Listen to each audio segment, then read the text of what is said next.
You all know what they saw. They saw what we saw. They saw the frail elderly man who needed help getting off the stage. They're just too chicken shit to tell us about it because they accurately deduce that he could still be the Democratic nominee and they don't want to ding him up. Maybe you give Barbara a pass. Who gives a damn what this singer saw or says? But you know what? Jimmy Kimmel happens to be employed by ABC, which happens to have a rather large news organization. What happens when Joe Rogan and Megyn Kelly tag team a roast, and Jimmy Kimmel's the poor soul in a hot seat? It's less comedy show, more high-voltage defibrillator to his relevance. The jabs? Ego splitting. The truth bombs? Pure Molotov. This roast doesn't just sizzle, it scorches. And Kimmel? He's the gooey center, getting torched. Buckle up, because this isn't your average celebrity sparring match. It's a no-holds-barred verbal demolition derby, and Jimmy walked in without a helmet. What did he say to provoke this brutal tag team takedown? Don't blink. This spiral's messier than a Twitter feud with no character limit, and it's just getting started. All of a sudden, the ideology shifts because so many people are compromised by this very thing that we were talking about before.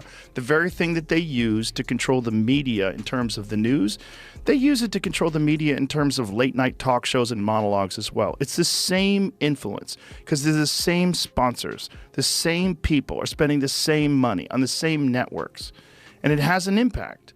If it affects your livelihood and affects your future and your ability to do this thing that you love doing. Once upon a time in the kingdom of late-night laughs and made-for-TV feelings, Jimmy Kimmel was a crown jester, the guy who built an empire on keg stands and cleavage cameos. But fast forward, and suddenly he's Hollywood's high priest of virtue, clutching pearls at scandals with the same hands that once passed out beer bongs. So what changed? Joe Rogan and Megyn Kelly have some thoughts, and they're not whispering. Their takes are loud, unfiltered, and aimed straight at Jimmy's glittering throne. Spoiler, they're not buying a rebrand, and they brought receipts. Just this past 2 weeks, they had the Kennedy Center honors the other night where Joe Biden couldn't say Dionne Warwick. He kept calling her Diane, and he didn't know who Barry Gibb was. He kept calling him Billy. You know who else was honored? At the Kennedy Center. You know who else? Billy Crystal. Just FYI, do you know who once opened up the Academy Awards in full blackface? Oh, Billy yeah. Crystal. Oh. Billy Crystal. And do you know who's going to be hosting the Academy Awards this year? Jimmy Kimmel. First up, Joe Rogan, MMA commentator, podcast powerhouse, and full-time wrecking ball for anything padded with bubble wrap and fake smiles. Rogan doesn't tiptoe into criticism. He charges in like a pre-workout fueled rhino with no tolerance for performative fluff. To him, Kimmel isn't just another late-night host. He's a fossil from an era when comedy had bite, not moral cue cards. Sort of self-censorship and the idea of being a more empathetic person is a good thing, right? But as long as it's reasonable. Mm-hmm. But the thing is, the problem with that kind of stuff is it continues to go in the same direction where more and more things become forbidden and toxic. Rogan's critique isn't personal. It's spiritual. When your brand is built on being the unfiltered everyman, watching Jimmy Kimmel morph into Hollywood's moral butler feels like betrayal. It's like walking into your favorite dive bar and finding kale shots and motivational quotes on the menu. The joke isn't just stale, it's on you. Kimmel's transformation, or tragic comic nosedive, depending on your lens, plays out like a parody skit that forgot it was supposed to be funny. The punchline? A studio audience clapping for a version of Kimmel Rogan barely recognizes anymore. The Elon Musk joking around about my pronouns are prosecute Fauci. Jimmy Kimmel made a tweet back to him. He said, your pronouns are ass and hole, which is pretty funny. But then... Did he really? Yes. And so then I read that, and there was people saying, please don't joke about pronouns. It's transphobic to joke about pronouns. So they were chiding him for participating in a joke about pronouns. So Jimmy Kimmel was doing it. He was doing it too. Yeah, he was doing it too. The man who once rode the edge of comedy like a wild rodeo bull now clutches a polished moral compass, one that miraculously always points toward applause. Joe Rogan, a bloodhound for anything reeking of inauthenticity, caught the scent of Kimmel's rebrand miles away. This isn't just a pivot. It's career Botox, smoothing out every wrinkle of unpredictability. Because nothing screams, I'm still edgy, like recycling the same political sermon wedged between HR-approved punchlines. In Rogan's world, things are chaotic, messy, and occasionally off the rails, but they're real. It's a space where disagreement doesn't come with a cancellation notice. Kimmel, on the other hand, seems to have traded his comedic compass for the velvet safety of Hollywood groupthink. What Rogan sees is a once electric voice dulled into beige. The unpredictable rebel now looks more like a Whole Foods ambassador, serving up sanitized jokes with a side of disclaimers. What used to hit like a gut punch now land with the energy of corporate email. Filtered, cautious, and painfully safe. Then there's the ecosystem. The late-night world Kimmel calls home isn't just sanitized. It's been bleached, perfumed, and algorithmically shrink-wrapped. Rogan sees a landscape of clones in matching suits, telling the same jokes, pushing the same politics, and delivering toothless punchlines. Risk has been replaced with routine. Bite replaced with branding. And Kimmel? He's the head babysitter. You got the Sunday morning show with Stephanopoulos into the evening Academy Awards broadcast with Kimmel, and ABC elevating, the blackface lovin' Kimmel. They, at the same time, fired Chris Harrison, host of The Bachelor, for trying to defend one contestant on, The Bachelorette for saying, gee, I know I went to this antebellum party, a couple years ago. I guess I didn't see anything wrong with it. And all he said was, are we judging her by today's standards, or are we judging her by, old standards, whatever. He was basically trying to say, are we being too hard on her? Got fired. Chris Harrison has to be fired by ABC. I don't know why, because he's not a committed leftist, because he's not out there more saying all the terrible things about Republicans that Jimmy Kimmel says. So this is them saying, we get it. We're an ally, right? Cue the transition music, because now gliding in with surgical precision comes Megyn Kelly. If Rogan swings with a sledgehammer, Kelly cuts with a scalpel, cold, clinical, and without hesitation. She doesn't need punchlines or a podcast banner. She arrives armed with blade-etched media hypocrisy, and Jimmy Kimmel is laid out like a textbook case on a dissection table. To Rogan, Kimmel's a fallen comic. To Kelly, he's a dressed-up sock puppet, a polished mouthpiece for an industry that pretends to care only when the optics are good and the ratings are better. In her eyes, Kimmel's transformation isn't frustrating. It's calculated. He didn't evolve, he pivoted. He read the cultural weather report, slapped a virtue sail on his blazer, and caught the breeze. Kelly has no patience for this brand of selective empathy, especially when it conveniently forgets to pass in favor of outrage on demand. Kimmel, the one-time king of crude, now plays sheriff of sanctimony, just so long as the badge aligns with network values. Funny how redemption arcs always seem to arrive right on cue for contract renewals. Kelly peels back the curtain on the act. A man preaching morality from a pulpit built on the very antics he now condemns. And Hollywood? They don't applaud because they believe him. They applaud because he's still useful. Yes, hypocrisy is alive and well amongst these sanctimonious leftists. From Kimmel to De Niro to Stephanopoulos, they want you to believe they're better than you, more virtuous, more decent. But we all know the truth. They lie. They sin. They do the very things they accuse you of and the things they say they would never do. Evil things. Like try to destroy people based on feigned outrage from which they spare their own side. The media loves a redemption arc, just as long as the redeemed fall in line. And Jimmy? He's not just in the choir. He's belting out the high notes like a lead soprano. But here's where it gets juicy. While Megyn Kelly methodically strips away the layers of PR polish and publicist-approved apologies, she exposes the machinery beneath. Kimmel's get-out-of-jail-free card isn't stamped with remorse. It's stamped team player. This isn't about right or wrong. It's about brand alignment. Morality is optional. Loyalty to the narrative, non-negotiable. What we're left with are two critiques, wildly different in delivery, laser focused on the same target. Rogan sees a hollowed-out comic, once unpredictable, now neutered by applause addiction and studio gloss. Kelly sees the empty suit, repeating the approved script from behind the media curtain. Rogan mourns the loss of a raw, honest voice. Kelly dissects the strategy behind the reinvention, a man shape-shifting just enough to dodge the next outrage storm. Together, they're a cultural commentary tag team, one swinging a hammer, the other filing receipts. And the irony? The comedy isn't even the point anymore. The real punchline is that there are no punches. Kimmel, once a boundary pusher, now stands guard over the very lines he used to cross. His monologues feel less like rebellion and more like book reports on safe opinions. They were saying that his tweet is transphobic. Do you think that was, in that case, do you think that's him or a writer? Can't you tell? Jimmy Kimmel? Yeah. No, it's him, for sure. Okay. Yeah, that's definitely. good. That's a good one. He's a comic. Yeah, that's a good one. I mean, he used to host The Man Show.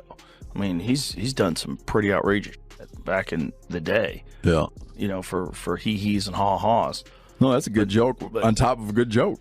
Yeah, it's a good joke. But viewers didn't tune in for a lecture. They came to laugh. Somewhere along the way, the jokes turned into sermons, and the punchline started sounding like TED Talks with an applause sign. That's the absurdity Rogan and Kelly pinned to the wall. The guy who once embodied irreverence now delivers pre-scripted outrage with a straight face. The comedian who mocked hypocrisy now operates on a network-approved schedule. The rebellion is gone. What's left is a polished, market-tested rebrand. And here's the delicious irony of modern media. The more Kimmel moralizes, the less any of it feels real. Not because morality doesn't matter, but because this version feels factory-made. Every tear-stained monologue, every flash of outrage arrives shrink-wrapped and tailored for trending tabs. Its sincerity filtered through a focus group. And the cost? Late-night TV has become an echo chamber, so loud it can't even hear its own punchlines. Rogan, broadcasting from his leather-wrapped bunker of chaos, watches as comedy dissolves into keynote addresses. Kelly, espresso in hand, monitors the clown car rerun from her media war room. And Kimmel, he just stands there, silent. But the silence is louder than his scripted monologues. Because in the end, it's not about what he says. It's about what he's become. A punchline without a setup. A moral compass with a sponsorship deal. A lead actor in a comedy no one laughs at anymore. Now, I will tell you, he's not the worst. The Daily Show has the worst ratings. They only have 366,000 people watching that show.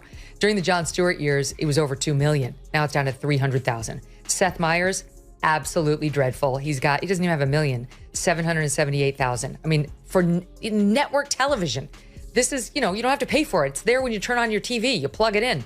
That's a dreadful number. Greg Gutfeld on cable, which you do have to pay for, it has more than double the numbers of Seth Meyers. Jimmy Kimmel, 1.5 million averaging, also equally horrible. Rogan and Kelly didn't waste time debating Jimmy Kimmel. They didn't even RSVP to the roast.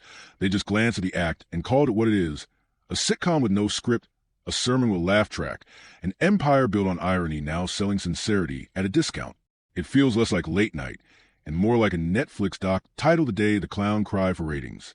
Because when Joe Rogan and Megyn Kelly both dragged the same guy through the same mud, Rogan pounding like a caveman philosopher, Kelly slicing like a courtroom surgeon, there's something deeper under the surface.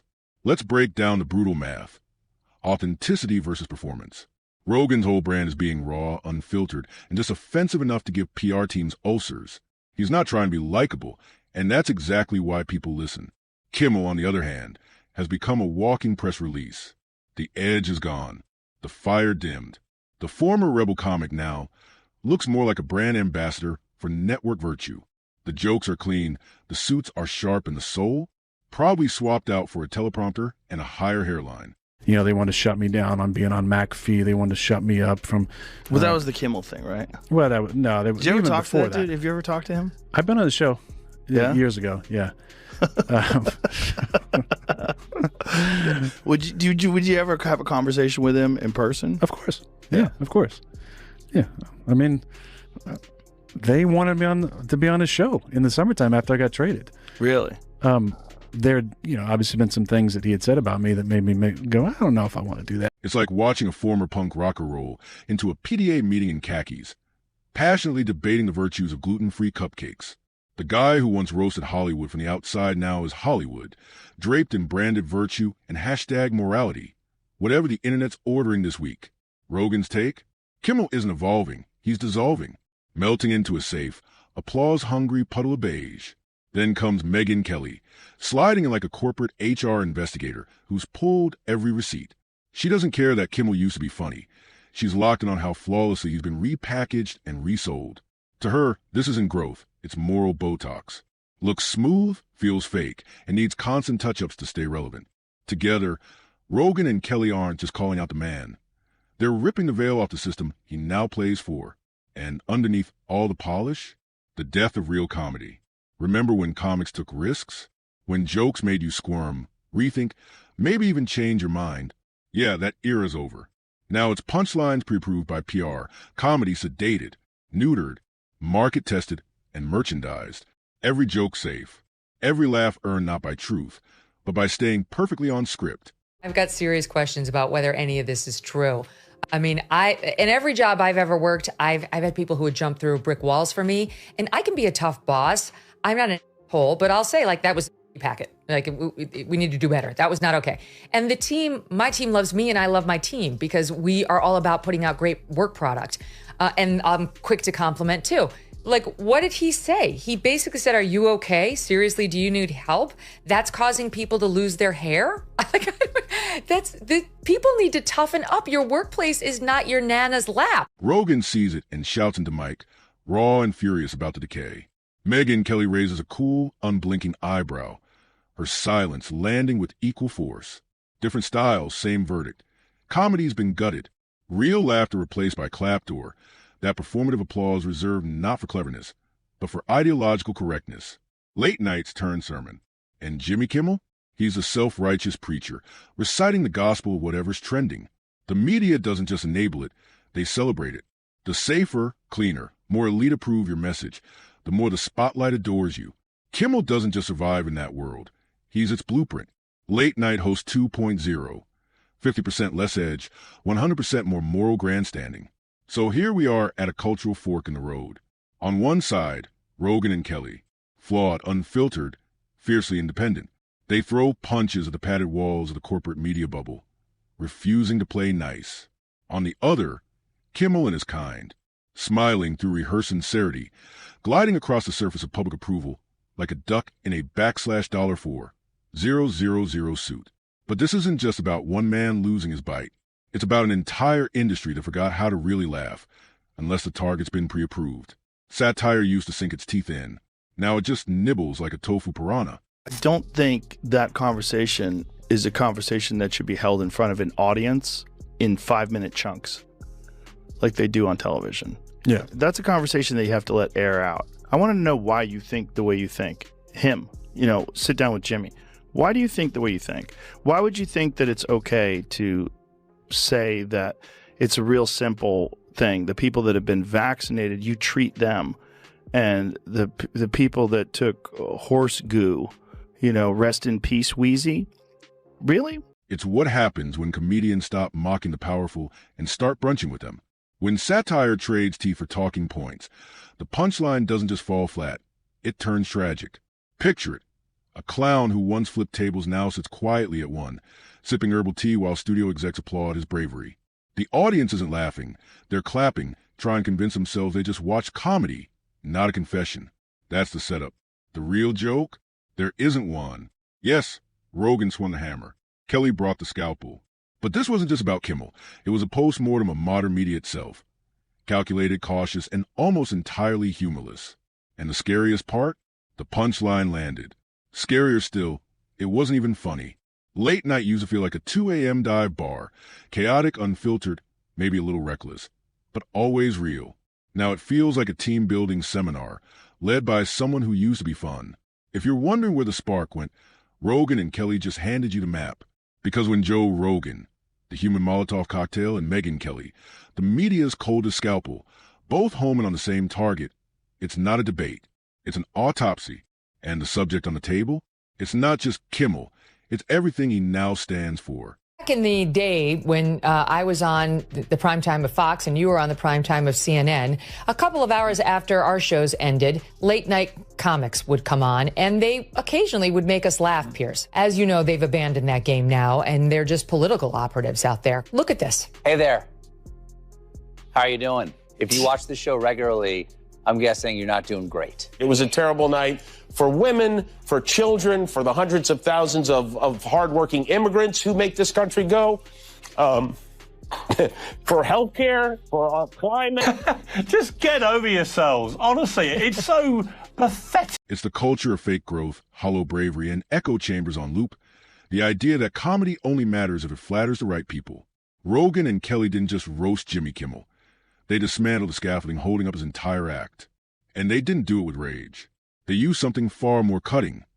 Disappointment, sarcasm, and a well-timed side-eye. No shouting, no mic drop, just that heavy silence that hits harder than applause ever could. So next time Kimmel climbs into his moral lifeguard chair to warn America about mean tweets, take a beat.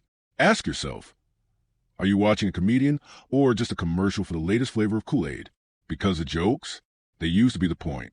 Now they're just shiny wrapping for the sermon inside. And if you're still laughing, Rogan and Kelly would likely ask, at what?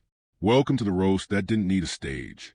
Just two critics, a hollow brand, and a punchline that wrote itself.